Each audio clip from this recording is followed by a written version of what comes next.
বাংলাদেশের রাজনীতিতে আবারও নাক গলাচ্ছে প্রতিবেশী দেশ ভারত। সম্প্রতি অন্তর্বর্তী সরকারের প্রধান উপদেষ্টা ডক্টর মোহাম্মদ ইউনূসের একটি বক্তব্যকে কেন্দ্র করে নয়াদিল্লি থেকে এসেছে কড়া প্রতিক্রিয়া।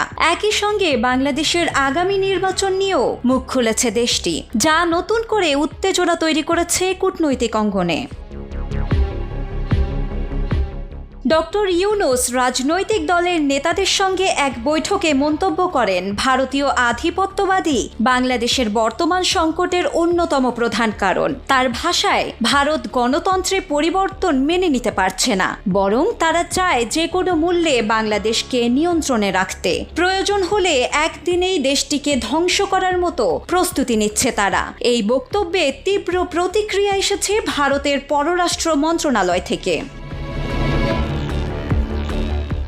নয়াদিল্লিতে 29 মে এক সংবাদ সম্মেলনে মুখপাত্র রণধীর জয়সওয়াল বলেন, বাংলাদেশের অভ্যন্তরীণ শাসন ব্যবস্থা, আইন শৃঙ্খলা পরিস্থিতি ও রাজনৈতিক সংকটের দায়ভার সম্পূর্ণভাবে তাদের নিজেদের উপর বর্তায়। এসব বিষয়ে বাইরের কারো উপর দোষ চাপিয়ে সমস্যার সমাধান সম্ভব নয়।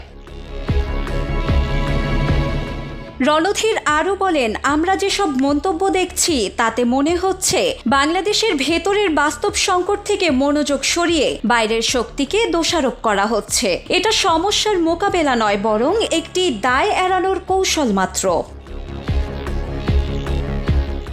এই মন্তব্যের পাশাপাশি ভারতের পক্ষ থেকে আবারও বলা হয়েছে, বাংলাদেশে দ্রুততম সময়ের মধ্যে একটি অবাধ, সুষ্ঠু ও অংশগ্রহণমূলক নির্বাচন আয়োজন করা প্রয়োজন। রণধীর জয়সওয়ালের ভাষ্য, জনগণের ইচ্ছা ও ম্যান্ডেট প্রতিফলিত করতে হলে নির্বাচনী প্রক্রিয়ায় সব পক্ষের অংশগ্রহণ নিশ্চিত করতেই হবে।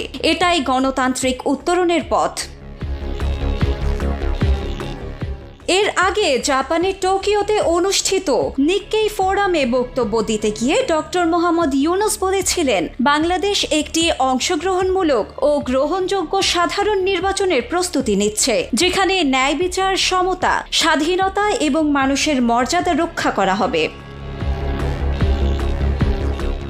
তবে প্রধান উপদেষ্টার ভারত বিরোধী বক্তব্য এবং তার জবাবে নয়াদিল্লির কড়া প্রতিক্রিয়া দুই দেশের কূটনৈতিক সম্পর্কে নতুন করে উত্তেজনা তৈরি করেছে বলে মনে করছেন বিশ্লেষকরা। এর সঙ্গে যুক্ত হয়েছে ভারতের নির্বাচন সংক্রান্ত অবস্থান, যা বাংলাদেশের রাজনৈতিক বাস্তবতায় এক ধরনের বহিরাগত চাপ হিসেবেই বিবেচিত হচ্ছে অনেকের কাছে।